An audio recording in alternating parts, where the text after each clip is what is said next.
up, my fellow mobile gamers? In today's video we have our best beginner's guide for Magnum Quest.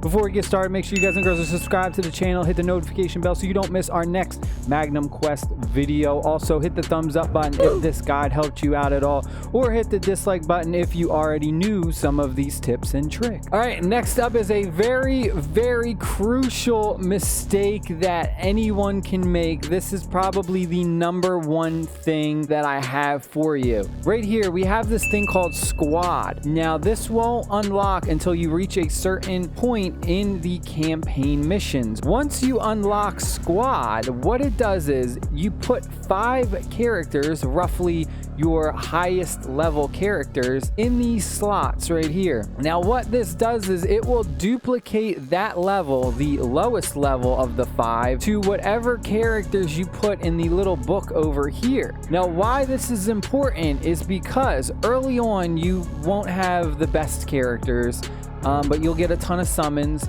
So maybe after like chapter 2, chapter 3, you may unlock Ares, or you may get some other gold characters that you enjoy and you want to level them up. The biggest mistake you can do is taking your level up resources and spreading it out through all the different characters. You don't want to do that, because once you unlock squad basically saves you from wasting level up resources on all the other characters, because you can just put them in this book and it will instantly upgrade them to whatever the lowest character's level is. So for me right now it is level 95, this guy. Now I just unlocked 2 additional slots. So watch what happens when I click right here. You'll notice these characters are all level 1. Now if I go ahead and I just unlock this guy right here, if I put him in there, bam, he is now instantly level 95, and I did not waste any of my level up resources to get him that high. That is a huge mistake. Whatever 5 characters you use your resources on to level up, that you keep leveling them up, even if they're silver tier. It's not worth it to waste your materials, because literally once you unlock squads, you can then just put the gold characters that you unlocked and you want to use in there, and it will instantly level them up without wasting resources. Highly suggest you don't do that.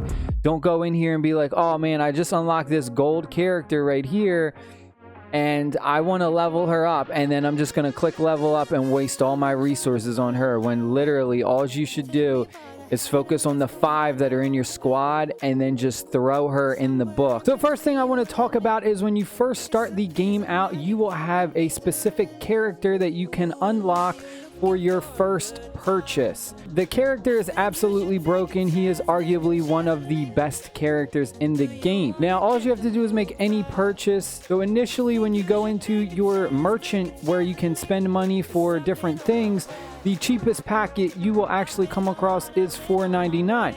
Now you're thinking, $4.99. Maybe you don't want to spend $4.99 to get that character. That is okay. If you make it to about chapter 3 or 4 in the campaign battle right here, you will unlock a 99-cent timed pack. That one, I say, if you want to strictly just buy one pack just to unlock that character, then that is the pack that I suggest, because 99 cents is super cheap. If that's what you want to do, go with it. This is the guy right here, Ares. He is an absolute monster. Now please note that he is not exclusive to the purchase. All the characters in the game can be unlocked through the summons. It's just kind of something to get you interested in the game, and he is absolutely broken. I did the 99-cent pack offer to unlock him, and I also managed to pull him. So we were able to rank him up even more. So that was definitely a help for us. Next thing I want to talk about is the campaign missions right here. I am on chapter 6. You're going to want to try and get as far as you can in the campaign missions, because a lot of the features that you see that I have unlocked will be locked until you reach certain points in the campaign. So I suggest you just try and get as far as you can in the campaign when you first start out.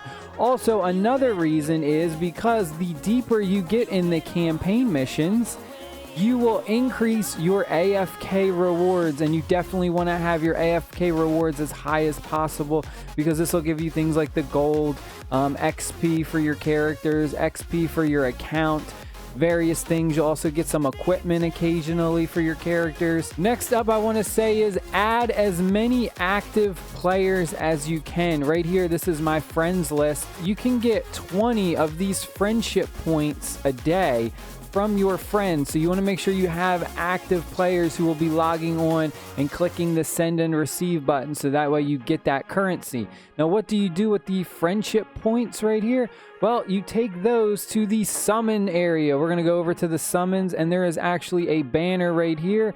And this is where you will use your friendship points to do summons. So best case scenario, you get all 20 points a day. That means that's 2 extra additional summons you can do a day.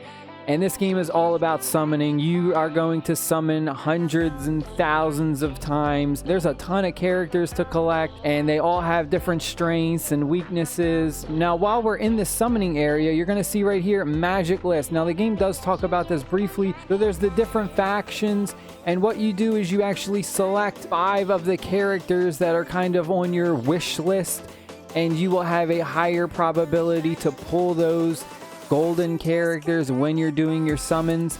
If you don't know what the best characters are, or you just want to quickly look at it, you can literally just click down here in the bottom left corner. I'm kind of in the way, but there's a thing called hot list. You'll click hot list, and this will show you what everyone's using for specific parts of the game. So right here for just battle general, you'll see that Ares is all the way up. He's the hottest character. He's literally broken, absolutely insane. Then the next most used character is Aloon. I can't say any of these names. Then Winden. So you can kind of get an idea of what characters are kind of the best right now. And then you can go to like boss, see what characters people are using for the boss, for the Frost Peak, or the Puppet Corpse, and you can just kind of go through. Same thing with dungeons, arena, awakened demons. You can just go through it yourself, and you can decide if those are the characters you want to chase for. Me in particularly, I'm just trying to unlock all the characters. So I'm just going through and I'm kind of clicking on the characters that I do not have yet, so that way I can unlock them and check them out, because I want to collect all the characters I can. If that's what you want to do, go ahead. Next up, once you unlock trials, the trial area is very important. You will get trial coins, which is a currency that you can use in the exchange shop. So right here, I already completed my trial, so it will refresh in 5 hours and 17 minutes. So I have to wait until that time is up, and then it will refresh, and then I can do it again. So highly recommend you complete this as much as you can. Now let me go over to the shop real quick, and you'll show you the trial right here. Some of the best gold characters are actually in this shop, and you can unlock with your trial tokens. In particular, Aloon's, you can get her gold dice and unlock her right here for 45,000 trial tokens, which is roughly, I think it took me maybe 2 or 3 trials to complete, and then I had enough to actually unlock her. And if you looked at the hot list, you know she's like the second best character in the game, right behind Ares, so you definitely want to unlock her right here. Durla is also another amazing character. Now, while we're in the shop, there's one other thing that I want to mention. If we go to general, if you see the tip, it says complete stage 7-1. Well, this is particularly for me, and refresh the store to discover better equipment. So early on, you aren't going to see this stuff that I see, because you're going to be at a lower campaign mission. So you may see like bronze tier gear. Don't waste your resources on that stuff early on. Honestly, early on, you don't really have to invest a lot of stuff into the equipment of your characters. Just leveling them up is more than fine enough to get through the campaign quick enough. And then once you do that, then you want to refresh it, which is right here. Then you'll get the offers for the gold gear. Now, this is not only a gold tier Overlord armor chest plate, but it is also a rank 1. You'll see the little diamond right there. All right, now I want to talk a little bit briefly about the heroes. We have Ascend and Retire. So you're going to do a ridiculous amount of summons, like I said in the game.